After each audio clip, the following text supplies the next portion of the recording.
So thank you all for coming. I'm wearing a couple of hats. Actually, I have no hats. I'm the adult program coordinator at the Waterbury Library, and it's my pleasure to bring Roger Hill, Pauline Nolte, and myself as presenters. We all went to Antarctica, so that's pretty amazing. I know, I just spaced out your name. Sandy did a nice article back in the day. What was that? December, January? Before you left. Before I left, yeah, that was great. And we saw it down in Antarctica, so that was pretty cool. Yeah. Yeah, and forgive me for forgetting, No. just like, oh, one more thing to think about. So, Roger's first, and I'm just gonna introduce him. Let's see where my cheat sheet is. Everybody knows Roger. He was the point person for the WDEV Radio Vermont group, and he was, not you're the reason we all came, but major reason. So Roger, as you probably all know, is a meteorologist, and WDEV, the Radio Vermont group, is here in Waterbury and Morrisville and another place. Up in Morrisville, WLBV. Yeah, WLEV. And Roger says that he does daily forecasts. He used to do daily forecasts. No, I just go weekdays. Yeah, you are a busy man. And Yeah. and I used to do all the utilities. Yeah. So yeah, that was where I was going, but you're introducing yourself. So without further ado, come on up.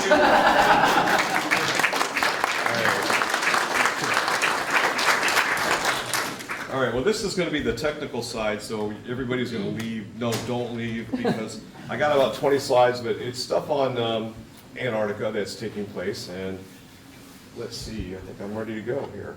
So, yeah, just a kind of long story short, I was contacted by my boss and WDV and said, hey, do you want to go to Antarctica? I said, sure, but that's really expensive to go to Antarctica. It's one of the more, higher priced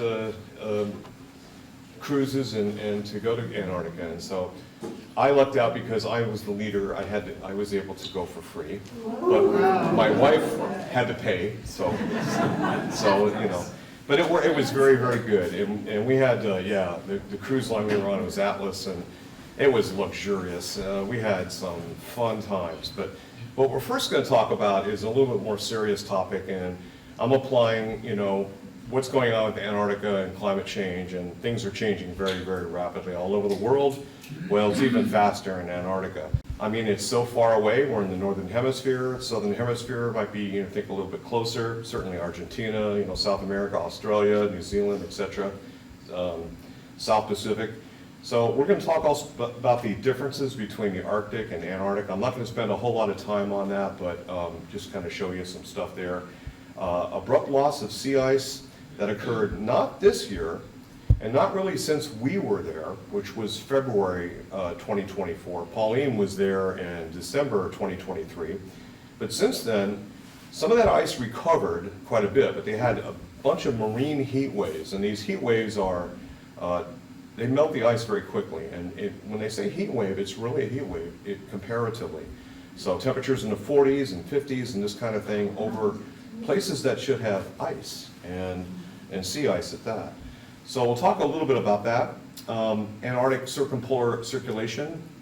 This is the flow of the ocean and what it does and how it behaves. It has a little bit to do also with the passage of cruise ships between Ushuaia and southern Argentina, and then crossing, of course, the Drake Passage, which is notorious for it's the worst on the planet, supposedly.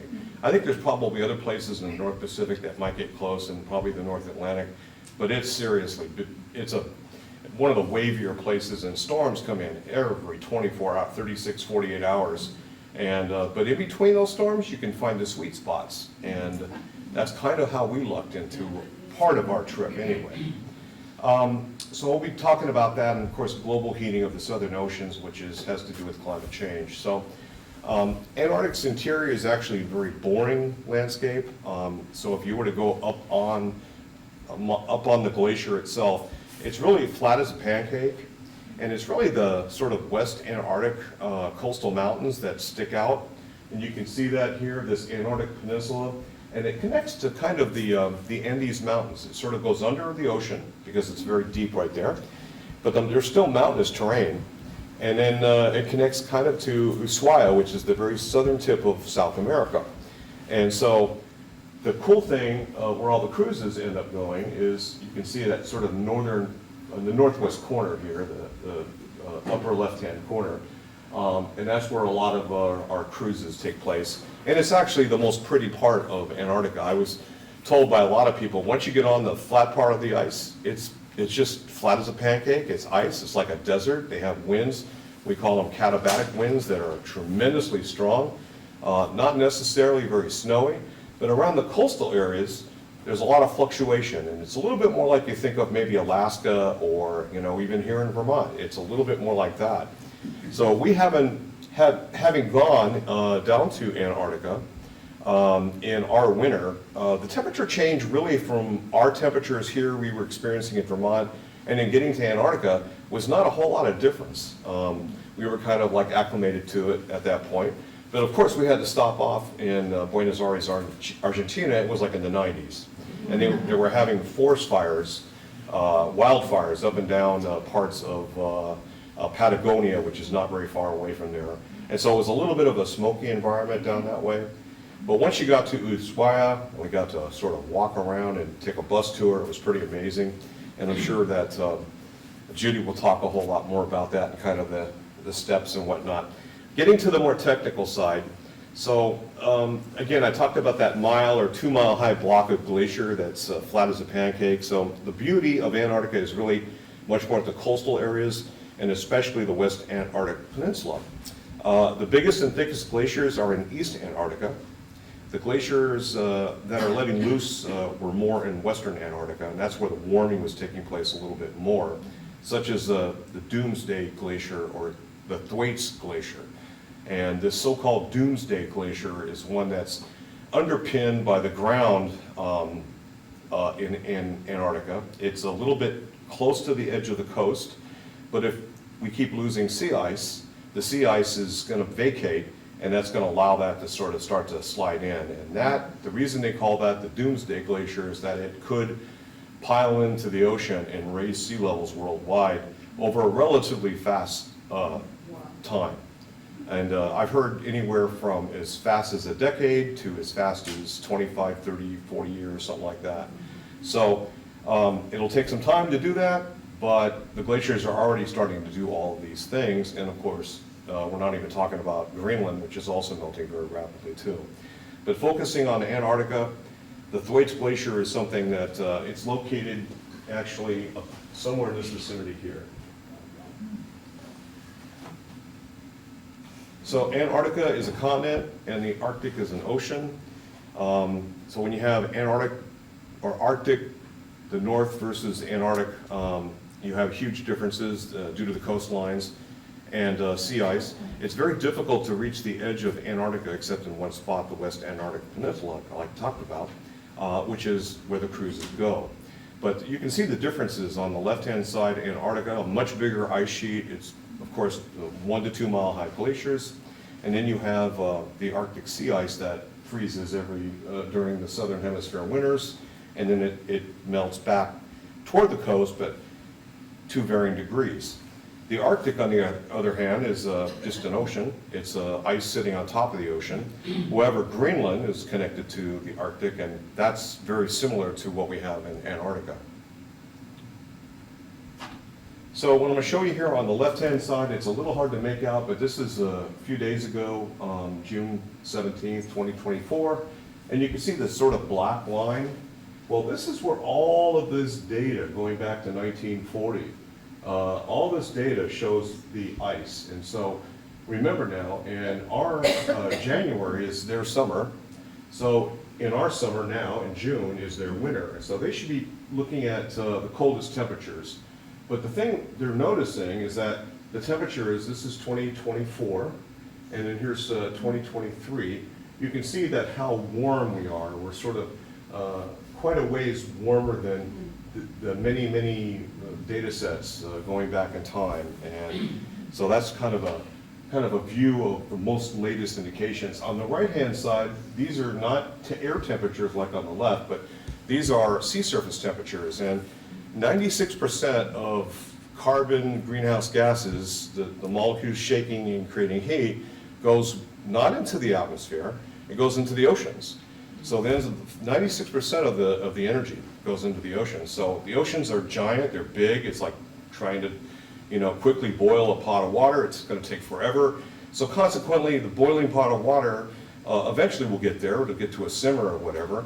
And needless to say, you can see the tan colors, just how anomalously warm across the world, both in the Pacific, you can see the Atlantic, you can kind of see the Indian Ocean, South and North Pacific, so on and so forth. So keeping that in mind, the ocean waters are warming because of climate change, or because of greenhouse gases and carbon, and that warming effect is eating the underside of the ice, and that's why we're losing the ice. It's less so of a problem with the air temperatures at the surface. So this is an animation here, and you can see going back before 1990. And the widest areas you're seeing, especially up here, is the Weddell Sea. You can see West Antarctic Peninsula. The Weddell Sea is where Shackleton got caught, the famous explorer. And the Weddell Sea is basically an important player to all the ocean conveyors, the currents across the ocean, because it's a major sink source, and I'm going to get into that in a second. So as the animation shows, the overall pulsing of the lost sea ice and the gained sea ice, it kind of goes back and forth, but it kind of maintains an average. But it's only been very recent that we saw the major loss in the Antarctic sea ice, which in 2023 alarmed a lot of climatologists and climate scientists, because things just completely dropped, and it was like we did some sort of a jump in the climate. So we made some progress back most recently, and you can kind of see a little bit of an uptick there on the far hand right, but these are the averages, colder than normal. The red is showing less ice, and that's kind of the warmer periods in time, and you can see how we really lost a lot of ice at the very end there. All of a sudden, kaboom. Whereas the Arctic's been losing ice pretty regularly in the northern hemisphere. So Antarctic sea ice, you can kind of see 2024. This is 2023, so we made a little bit of progress back. So we bobbed a little bit, if you will. And another picture here showing kind of the same thing. This is a sigma, or standard deviation, and this is the extent in millions of square kilometers. So we've kind of left the averages, which have been going along, humming along for, millennia, right? And then all of a sudden, we're kind of coming unraveled, and again, that's maybe some signs of abrupt climate change. So Antarctic sea anomalies that kind of put all together here, you can kind of see that 2023 in the tan color here, and then we have the red in 2024, and that's where we sit currently as of almost coming up on July. And when the ice melts, it cracks typically, and they notice the cracks for example, the Ross sea ice, the sea ice shelf that broke away, and there's so many of them, but they have these giant cracks, and sometimes they see the beginnings of this, and it kind of resembles what you're looking at here as the picture. Daily sea ice extent, this is very recent, on the 21st, and what you can see is we're running again a little bit out of the standard deviation, a little bit below normal, so it's a worrisome situation.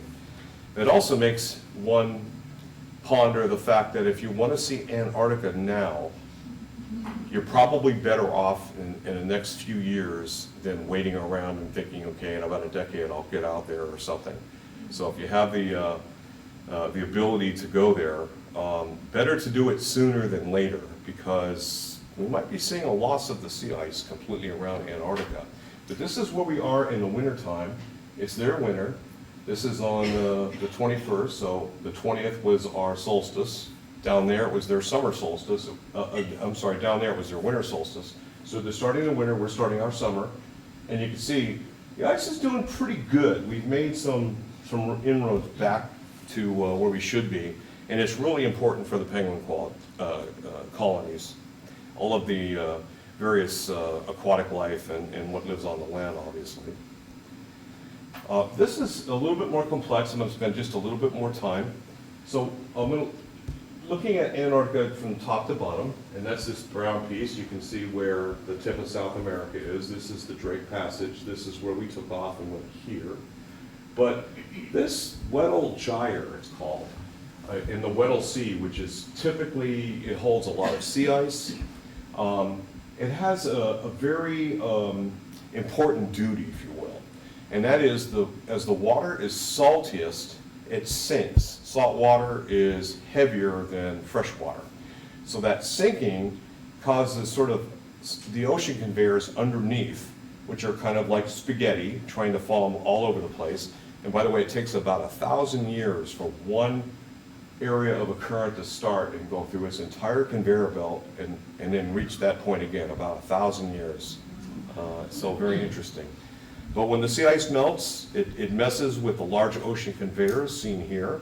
And again, that looks top down from Antarctica circumpolar circulation, or ACC, which flows counterclockwise. So instead of in the northern areas, it flows clockwise. In the southern areas, it flows counterclockwise with the Coriolis effect. So this is a little bit of a harder diagram here, but the red is at the surface, so you're looking at the top of Antarctica down, and this diagram shows depth, if you will. But it's kind of complex. On this side, this is the Atlantic Ocean, and way over here is off Greenland, if you will. So that flow, the Gulf Stream or the Atlantic Meridional overturning circulation that you're hearing about slowing down, that's part of the reason the sinking motion, the engine, the driver, is that salty water. So what's happening over here in Greenland is they're getting a lot of freshwater melt because it's warming up, the planet's warming. So that's dumping a lot of fresh water and messing with the salt water, which is far denser. So when you put lighter over denser, it kind of stabilizes that sinking motion. And so that combination is taking place, and it's also taking place in the Weddell Sea, which is even a bigger driver. And that's the Weddell Sea, most famous, I guess, really for Shackleton, the explorer. And this is kind of a close-up. Just kind of forget about some of these lines in here, but what I did want to show you is this is the West Antarctic Peninsula. We were in these islands. I'm sure Pauline was probably in the same area right around here. And just on the other side of all those mountains you were looking at is the Weddell Sea. And that's where Shackleton was. And interestingly, that is one of the biggest drivers of all the ocean conveyors because it has super salty water that sinks, and it's very deep ocean off that part of Antarctica. So kind of a combination looking at fresh water versus salt water. Salt water is so dense that the cork will float on the right, but the fresh water is about halfway from buoyancy, if you will. So yeah, melted from Antarctic continental flows in the Southern Ocean. The fresh water is less dense on the right, and the cork floats the top of the salt water. When the fresh water sits atop the salt water, the sinking of the fresh water does not happen because it's less dense. And that's exactly what's going on. And this is the ocean conveyors. And again, the Weddell Sea, it's not shown right here. Everybody notices in the north sinking cold, salty water. But you can see those are the drivers. It's those machines. All that water, gigantic volume, something, I forget the actual amount of flow in these conveyors. They go all over the place. It's like these giant rivers, and they're way bigger than all the rivers put together on land. And that is a tipping point. And these are some of the tipping points. So a tipping point, if you were to sit in your chair and lean back, you know there's a point too far, you're not going to come back. Well, we don't want to reach the West Antarctic ice sheet tipping point. That's in gray here, the Southern Ocean and so on, and like you see off Greenland, the Greenland ice sheet. And there's other tipping points that we're not discussing here, kind of relating to these ocean conveyors and how it relates to Antarctica. That's my talk. I love it. Any questions?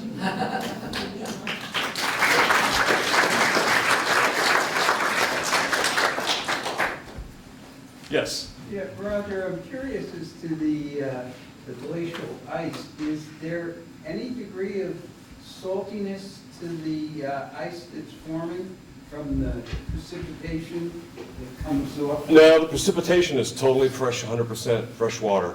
You know, if there was like in a storm, you can get high winds that blow spray, and that's where it does get salty, like right on the edges of the coasts. And that occurs, of course, anywhere. But no, it's all fresh water and some of the most purest probably water on the planet, of course. Yes? Has anybody quantified the effect of the passenger boats and cruises on the environment there? I know that, well, how they were very, very strict. We had to wash our boots, but imagine, with a lot of population visiting Antarctica, I imagine the West Antarctica Peninsula probably has some sort of contamination because it's the most easily, it's very difficult to get to Antarctica. It's extremely difficult. The sea ice is some places like, hundreds of miles, and the weather is so incredible, and you got all these different conveyor currents and whatnot, so it's kind of hard to get there. The only place that's easiest to get there is off Ushuaia, southern Argentina, to crossing Drake and into the West Antarctica Peninsula, which kind of reaches out.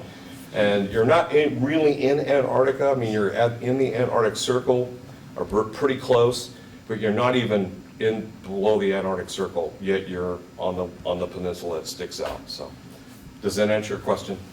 Great. Thank you. Yes.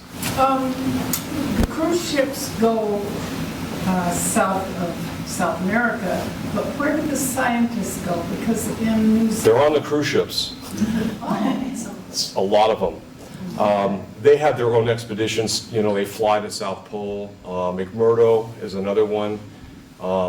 I can't speak a whole lot of information, but I know that if I wanted to go, I could probably end up going there and get a job because they need upper air weather balloon people, and I got a lot of experience in that. But that's at the South Pole, and that's where it's flat as a pancake, and it's just, it's super cold. It's exciting to maybe visit, but boy, if you had to stay there like over a southern hemispheric winter, it would be rough. But yeah, it's hard to get to the middle of Antarctica without, flying in a C-130, some sort of, some other ways to get there. So wasn't it in Christchurch, New Zealand, that they have a museum or something to do with Antarctica? New Zealand, I mean, they're close. It's a pretty close jump-off point, like Tasmania, New Zealand being about 40 south latitude. I'm not familiar with what they have, but everybody in the southern hemisphere that is pretty low latitude down there, closer to the southern hemisphere, to Antarctica, probably claims it.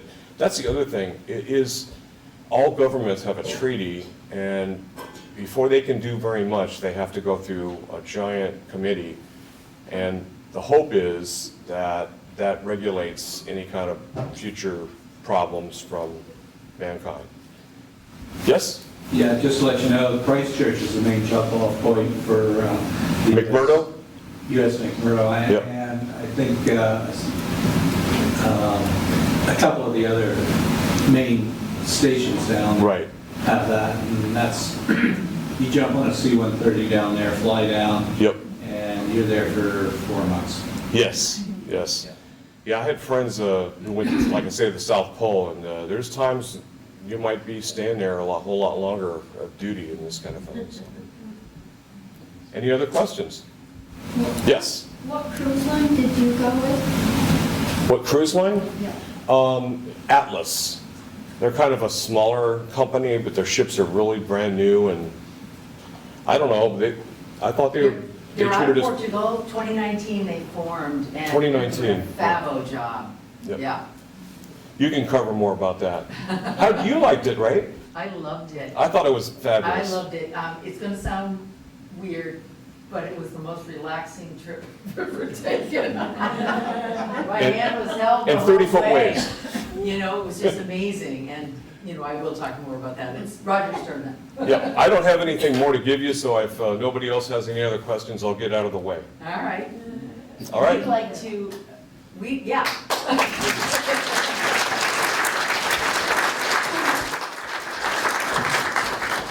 So Pauline Nolte is our well, I said ubiquitous presenter, and she said, I can't even pronounce that word. It just means she's everywhere.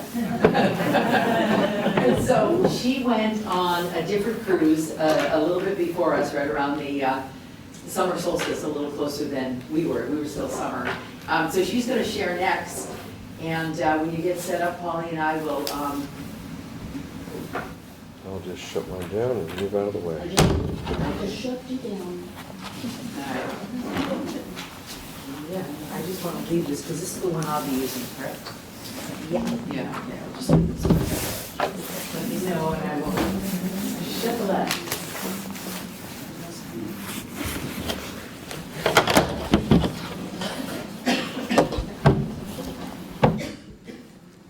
Just to let you know, we're not supposed to pick up anything in the Antarctica, but I got great souvenirs. Now it's too hot. It was cold just now.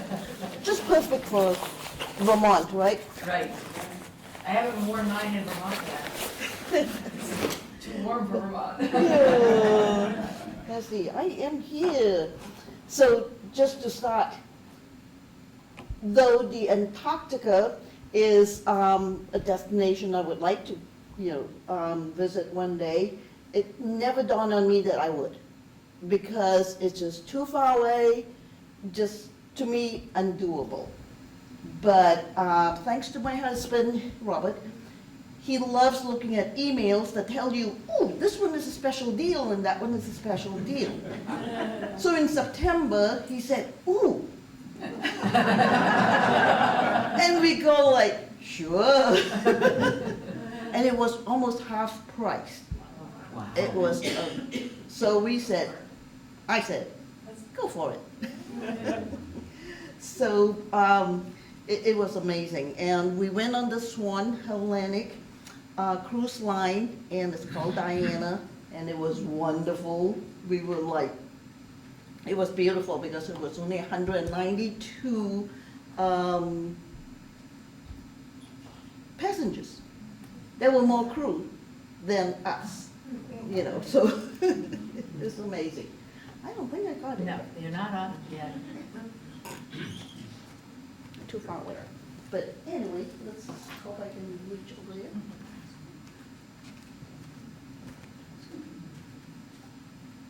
So it was very funny that as soon as I got there, like Roger said, we have to clean our boots and everything. And as soon as I got there, and you're not supposed to touch anything, put anything down on the ground.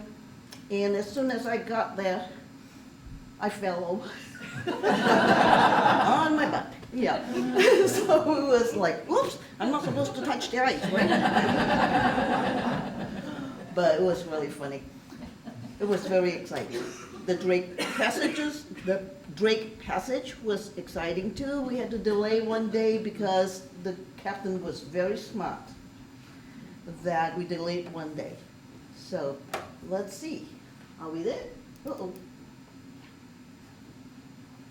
Technical, come on. It's somewhere in here. Keep doing that. It's doing it, I just don't Do see you it. want me to call Kyle? Ah, there it is. Kyle's the Finally. resident. Open. There you go. So, Nice. I want to begin this by saying this is the invasion of humans. That's where, if you can see, that is all of us in our lovely blue parkas, and you can see how close we got to the penguins. That is really close. We were warned that we should not be, 3 meters, 5 meters? Right, exactly. And if they come at you, no, not really, at you, you are supposed to either stop or move away. You don't want them to, no interaction with them, really, except take pictures. So, and that's us in our mittens and snow goggles, and it was cold. Oh, and then I'm going to show the polar plunge. So the participants were really into it. Really into it. Look at this one. It was Christmas Day and he won. Robert didn't win the ugly sweater. He did. And look at that little boy. I think he's 11. I think he's 11, and he did it too. The water was sub-freezing. And, yeah, Judy will tell you about it. But this is all in walking poles, definitely. The second day, I needed the walking poles. And there we are, getting off. We have to wash our feet, our boots, before we get back on our Zodiac also. Talk about not, taking anything with us. So you really have to wash your boots as well. So, yeah. And we finally got to the Fin del Mundo, the end of the world, is what they call it. And that's really a very interesting area too. And of course, we were there on Christmas Day. No, Robert, you win the ugly sweater. Yeah. Hands down. And the Christmas spread was awesome. If you can go during Christmas Day, that is it. Yeah, you see that? Okay, let's see. I gotta go escape. Escape. That's all. Sorry, I should have done this better. Okay, that was the invasion of the humans. Of course, you came to see other things. But what is fun is, my favorite movie is Happy Feet, and Happy Feet 2. And so this is so interesting, so exciting for me to actually see them in the wild. And I don't think that was our first view, but you might see it. Can you see it? Can you see it? Can you see it? Oh, that's great. I was admiring the glacier. I mean, the iceberg. It's a little bitty thing there. That's great. And that's our ship, Wow. and they're all on the rocks. It is amazing for me to see them in the wild. And that one is, they're actually going into, I love that. Oh, I call these three my three amigos. Watching them scramble across. Look at that. And look at how fat they look when they go flat on the, that's my three. That's on what is called. These are chin straps, by the way. Yes. You can tell because of the black line. They're That's the a chin chin. strap. Mm-hmm. And they're also brush-tailed. You can see that tail is a brush Yeah, tail. mm-hmm. And you want And to you can talk see on the about, belly is guano, which is very prevalent. there. Oh, yeah. I'm sorry. So there's a lot of guano you just missed. They have very high metabolisms, and so What they can happened here? poop every 20 minutes to a length of 3.9 feet. That's a factoid for you. Oh, yeah. There you go. That's There a you good go. one. And it stinks. That's the first thing you notice, is the noise and the, It's acrylic and Yes. it's the fish, it's like fish. Yep. but that one is so cute. It's fish. I think that's his belly button. And they love to just sit around and walk and hop. Those are gentoos. You can tell by the orange They're feet. different. Mm-hmm. And they do have orange feet. And they are incredible divers. And they can stay down, I think, for 7 minutes or something. So, So do they make a lot of noise? yes, they do. Mm-hmm. Isn't that great? And that is a skua on the right-hand side. Mm-hmm. And they like to eat the chick's eggs. They So, say they eat the chicks too, if they can. get oh, to yeah, it. they do. Mhm. So here's the little ones floating on the. Looks like they're really cute.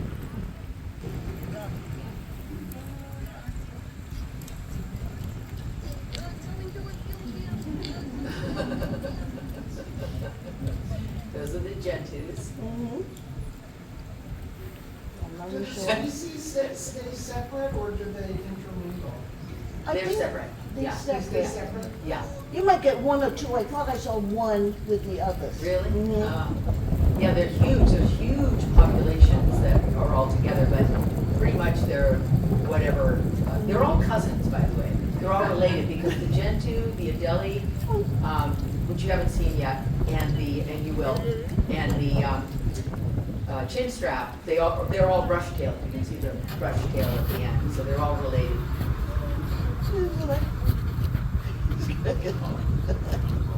He said, what are you looking at? I know, right? Leave me alone. Grooming. And you see how much guano is on the rocks? It It's just, just no, everywhere. that's white though. That must be a sloth birds. What'd you say? Oh, The the white white nose ones is is right not- there. Yeah.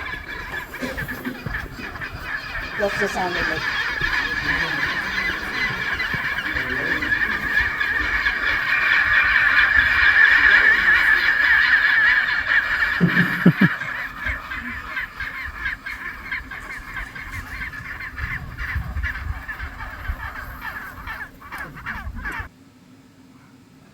Penguins when I can smell them.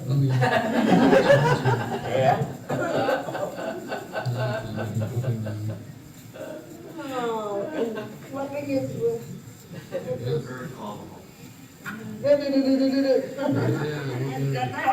Okay, watch. Is it this guy? Yeah, watch this guy. Like I said, 3.9 feet.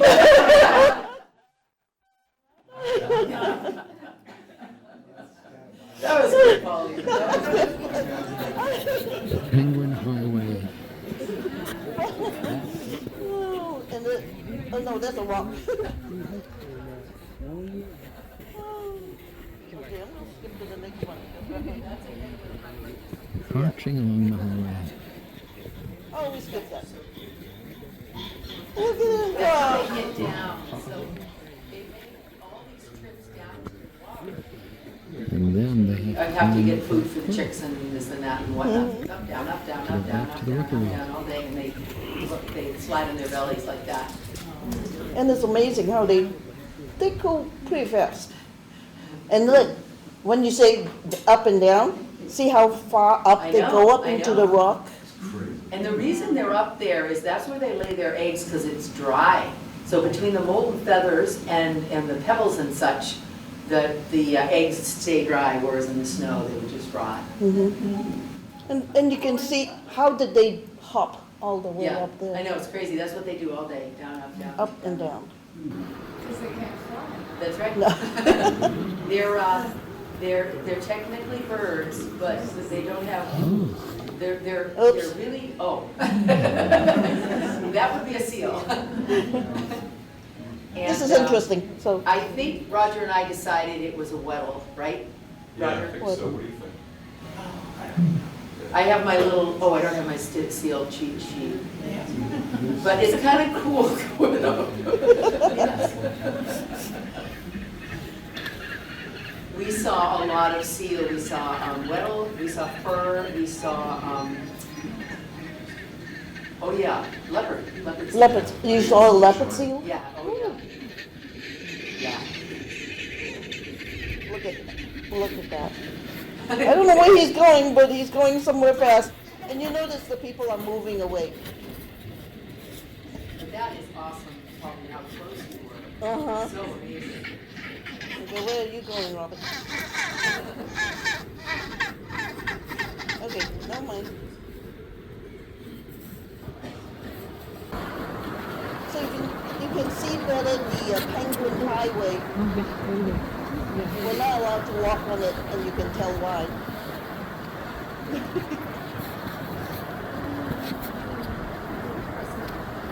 Yeah.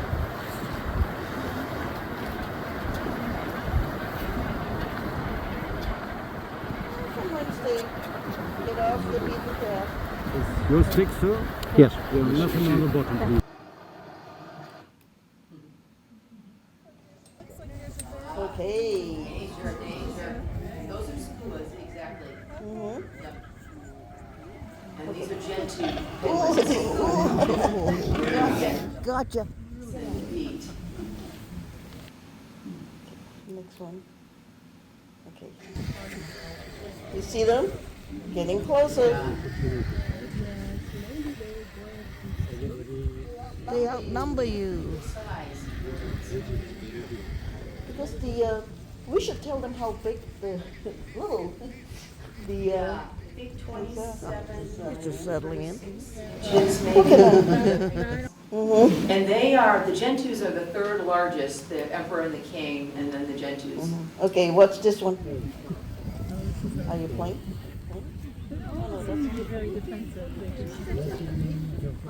Okay. Not in hiding. Good for you. And I like it going like this, like, I got you. Yes. Mhm. Yes. Good lichens. So we did see color. We didn't see green, we saw Okay, red. come on. We and can't we saw- move because he's coming at us. Oh, Sorry. I thought that was you calling it is. Yes, it is. So that was pretty much the only color was we had red and kind of like. Hey, go meet your friends. Look at this guy here.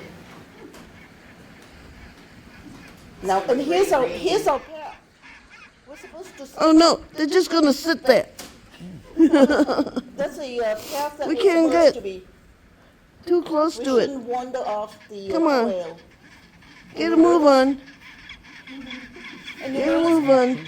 they have put Oh, stakes Jiminy where crickets. you're not supposed to go beyond some areas. Uh-oh, he's coming towards us, Robert. Let's get out of here. Yeah, I think that's it of that one. I just never know where the escape button. Escape. Yeah. Okay. Now, do I have time? Oh, of course we have other things.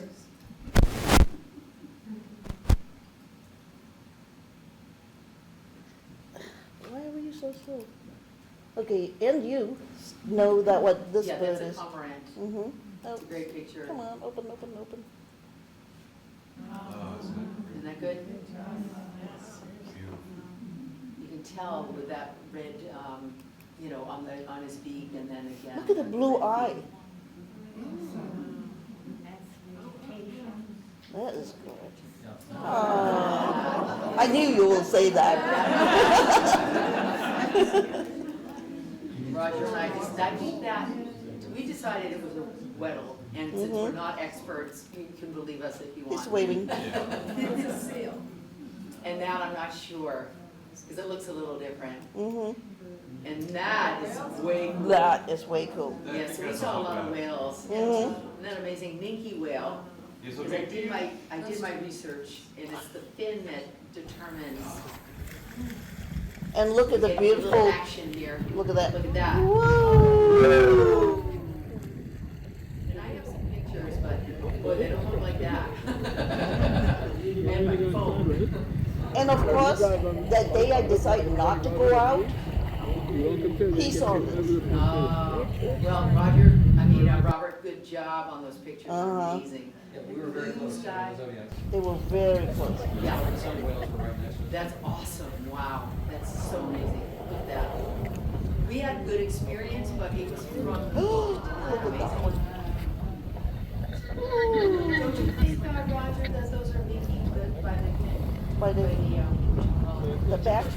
Something peculiar about the humpback I said. Oh, okay. See how close the, No. oh, look at it. Robert, that was just an amazing time. I can't even believe it. Wow. Oh. Look at that. I mean, that's a once in a lifetime experience. Mm-hmm. Okay.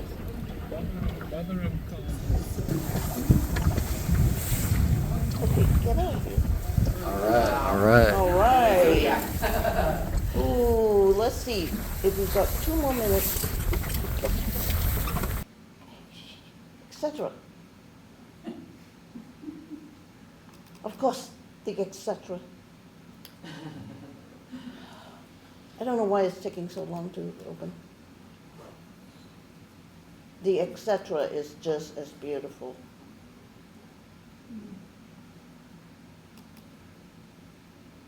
It's amazing. And see, the zodiacs are right here. See all the little, you can see our That's beautiful. Love Oh, that. That's called a tabletop for an Mhm. iceberg, and it's humongous. it's humongous. I have some facts, but I don't have them at the top of my head, but some of them are just, like you say, they're just huge. Look at the colony here Yeah, and the rocks. And that's our Swan Yeah. Hellenic. It's just Nice. amazing. Beautiful. Wow. And that's the one we love. Crazy. That one is crazy. Really. Hold an old fashioned with that. Put that in your Manhattan. Yeah, right. Oh! Of course I have to ask. That's the best part of the cruise. That was Christmas. Yeah, very nice. And we actually get a certificate for having conquered the Drake Passage. You don't do anything but sit on the boat. And if only you'd done the polar plunge, you'd get another certificate. Oh yeah, I didn't take a picture of that, did I? Okay. Thank you, I'm done. Polly. Thank you.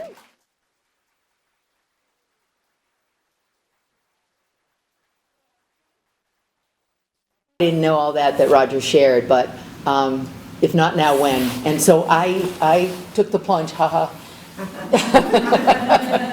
And it was so worth it. And just really putting this presentation together has really been fun because I've really gotten emotional about what we experienced. It really, when you were in the moment, it seemed like it was forever because you didn't have to think about anything, but then it was done.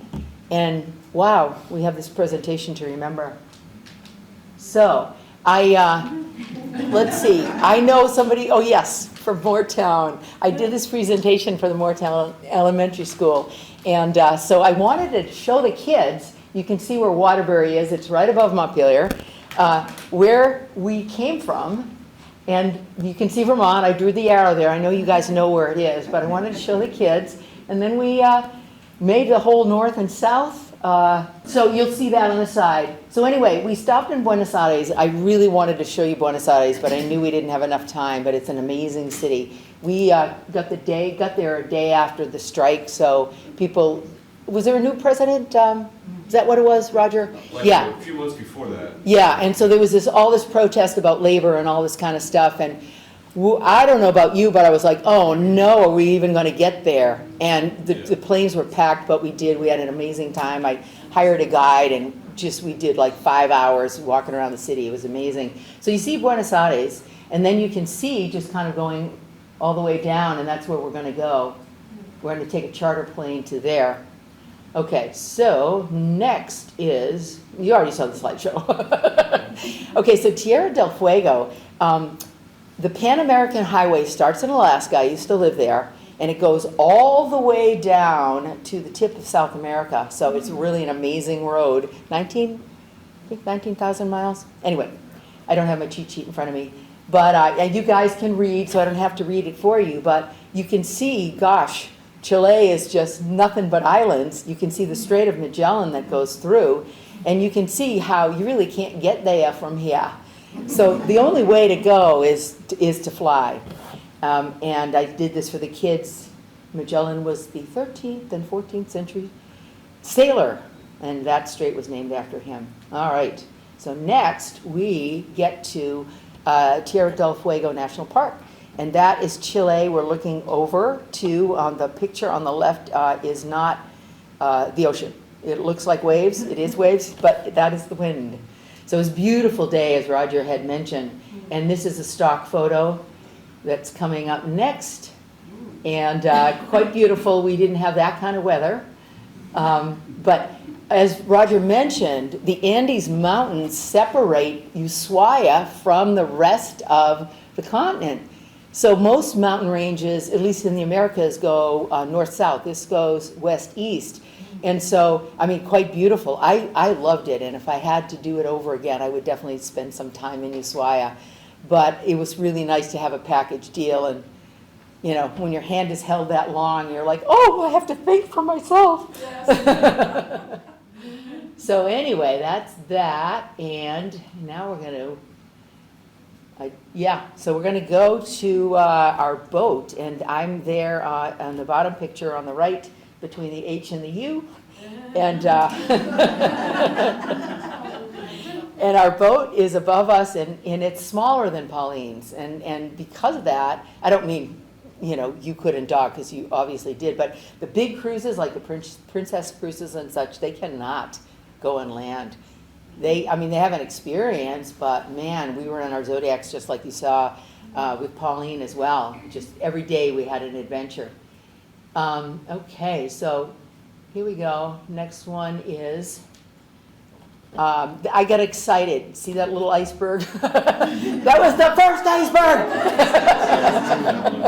And then, of course, you're going to see some amazing ones. But and Roger already talked about that current. And so when you think about crossing the Drake Passage, you have the Atlantic duking it out with the Pacific, and then you have the currents, and then you have the winds. So it's just wild. And that was, I don't even know if I think we were still in the Beagle Channel in that picture. No, probably not, because of the icebergs. And so this one I really liked. Isn't that, looks like a whale. I think we saw the same one. Okay. It's pretty cool. So yeah, we saw Minky and Humpback and Say. We did not have the experience that Robert had, but we saw a lot. And I remember my roommate was sitting out for hours on her deck. And she went to go to the bathroom. I just come in the room, go out on the deck, see a whale. Pretty excited. So it was just great. Just those kinds of experiences. And so here we go. So what I like, well, anyway, I'll just talk about this. And Roger talked a lot about, you know, where we were, which is, you can see that western peninsula that comes out. It's a wild, wild place. It's pretty inhospitable to humans. It's cold, cold, cold. It's the coldest place on earth, the windiest place on earth. The oceans are difficult. And even for our crew, with all the comfort we had, it still took us 2 days to go 200 miles. You know, 2 days to get there, 4 days there, 2 days to get back. So most of your trip is, you know, just getting there. And most of it, as I said, and Roger said, is snow and ice, and where we went is where the beauty is, and it's where the animals are, and it's where the mountains like the Andes come right down under the water, and this is kind of the remnant, the last of it there. And this, Roger also touched on the Antarctic Treaty, and that inner circle, and the U.S. is part of it. 12 nations established that treaty that would establish the 55 scientific stations, and today it's 56. And so Antarctica shall be used for peaceful purposes only, no military activity, and no territorial claims. And this was one of we had briefings or debriefings, or whatever you want to call them, every day, and each of the guides would talk about something, whether it was whales or seals or whatever, and this particular show was on the Antarctic Treaty, and so that's just a screenshot. I thought it was interesting, and it is.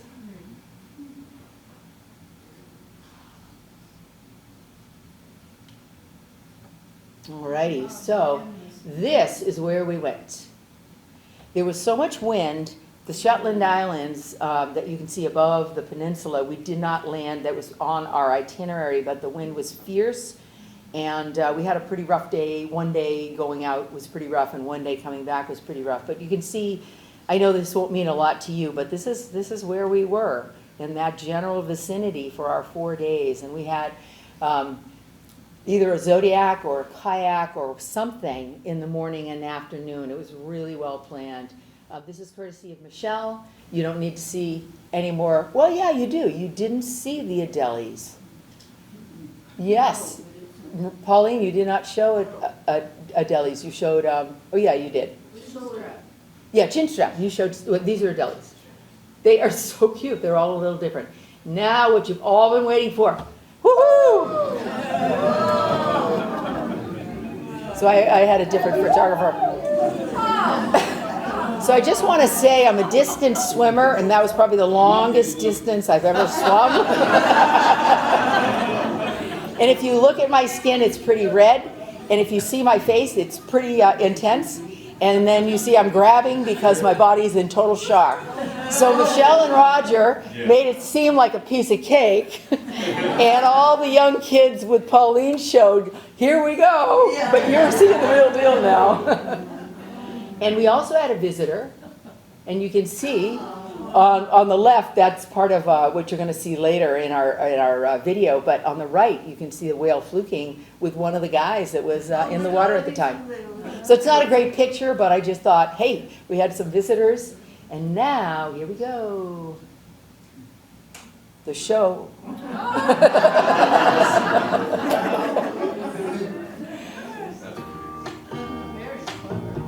Thank you. So, just kind of an overview of the whole trip. That's Ushuaia, just a beautiful summer day. That's our boat. It's pretty nice. I leave what's wrong, 'cause I've seen down and Yeah, so our staff would do something, whether it was whales or sunset. I'm trying to get the volume to come down. So that's how windy it was. So our Rolls-Royce engine. They like the engine.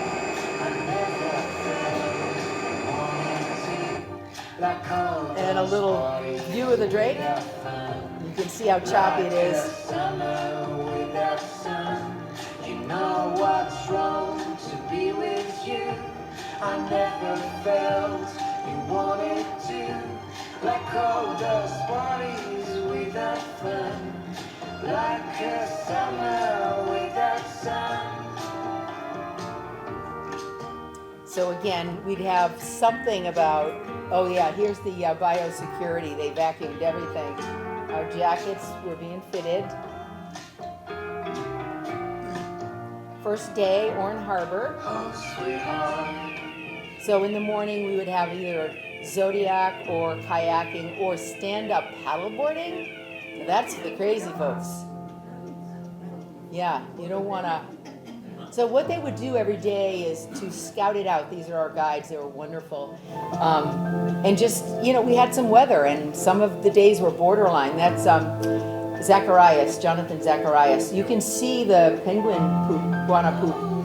But anyway, we're on the right. That day, that was the first day, somebody actually dumped because they're double kayaks, and they were out of sync, and they turned it over. This is the afternoon of the first day. Amazing how the difference.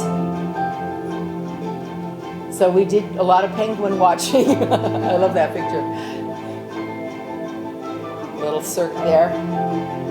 Another outcropping of the penguins. And so that is one of the stations. That's a British station, and you can see it's fairly humble. That's where they lived for a year as they were doing whatever it was they were doing.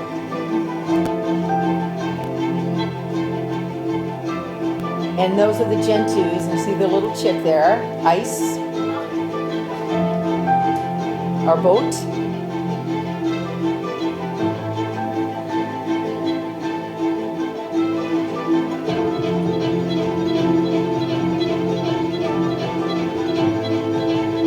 Well, I'm from Vermont. I know what snow is like. I don't need to pay $10,000 to camp on the side of a mountain looking at the Princess Cruise ship.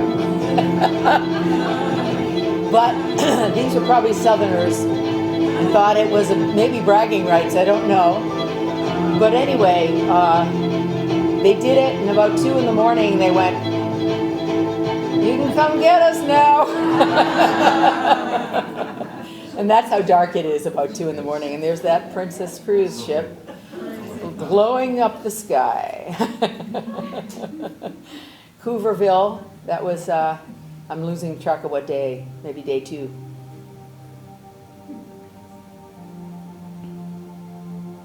That was one of my favorite parts, was kind of going through the different icebergs. So that day we had snow, as you can see.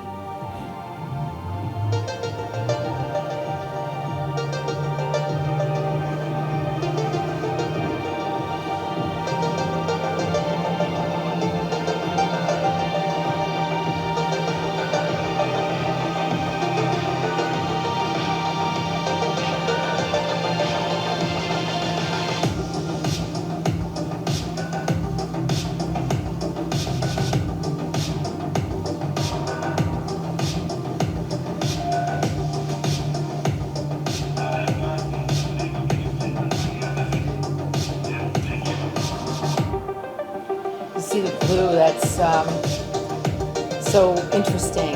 And this is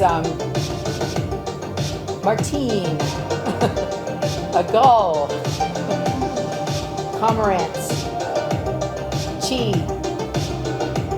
he's from China. Shipwreck, and there's definitely a story there, but I don't have time to tell you. More cormorants. Another kayaking day, and those guys get to kayak around the shipwreck, which is pretty cool.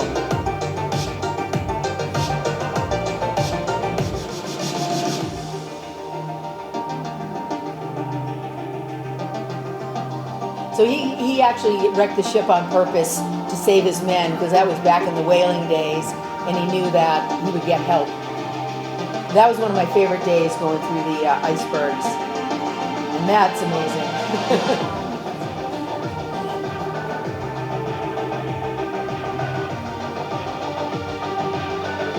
So the water was like glass there, very changeable.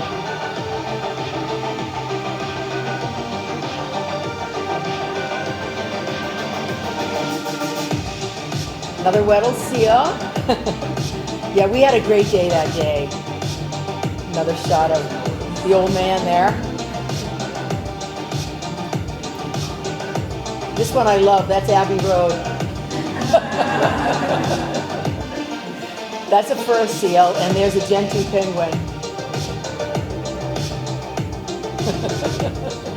And that's where that seal we saw in that still photograph. I love the color there.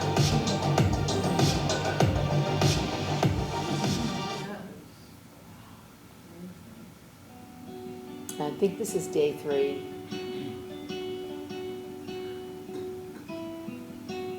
But you can see how beautiful it is with the mountains, and it's just stunning. You know, you do have to go to sleep. There's a chick behind one of the guides there. And they asked us to pull the shades just so the birds wouldn't come and hit the windows. But you don't want to miss anything, you know. And the chicks are almost as tall as the adults. That was Adelie penguins again. So now you've seen all 3. That's an albatross. And the guides, I can't even believe this picture, because they worked so hard. Le Maire was a channel that is very deep and very narrow. And so the cruise ships that are big cannot go through. That was really special. So we went through the channel to get, and there's 144 of us. We're all there. And this is the next day. I think this might be our last day. Martine. I'm on the right here. It was, you can see how choppy it was. And I think if it hadn't been the last day, they wouldn't have taken us out, but they did. And this was so fun. These were a couple of juveniles that kept fighting. So we had an amazing day. We were in kayaks. Oh, that's not that picture, but there's, I just got soaked. I never got cold because I was really dressed well, but my gloves took 4 days to dry out. There I am. Good old Vermonter with her glasses, goggles. So this was when we kayaked, even though that's not the picture. This was put together by Fabrice, but that's the Argentinian settlement. And we spent hours out there. Roger, you were in our group, and we saw snowy sheath-billed. They're just beautiful white birds, and so that was in that Argentinian section. And that's really cool. I just loved that. I wanted to go through it, but we didn't. And we just, that day was pretty amazing with the current. So this is coming home. And I must say, I never got sick.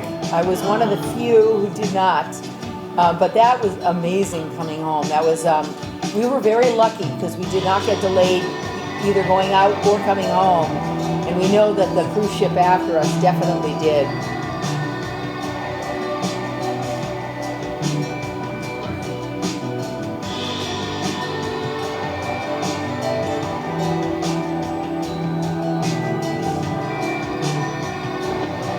That's probably about 11 o'clock at night, a little sunset action.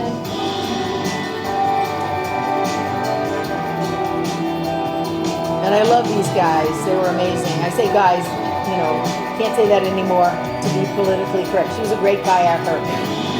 And so I didn't get with everybody, but Jonathan was our lead guide.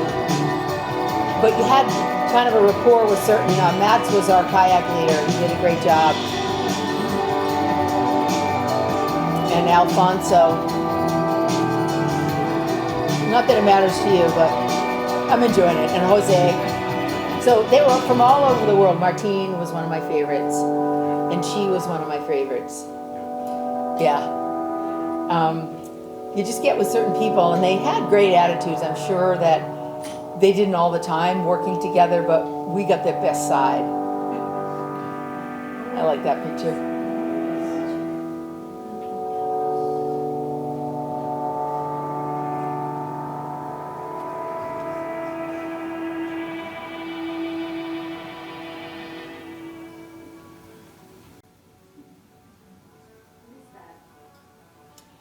Just light off, probably water. And here we are. That was my picture, so that's not a bad one. Coming into Ushuaia. All right, so here we go. I love that. Coming into Camel South, I was like, you can drop me off now. Thank you, guys.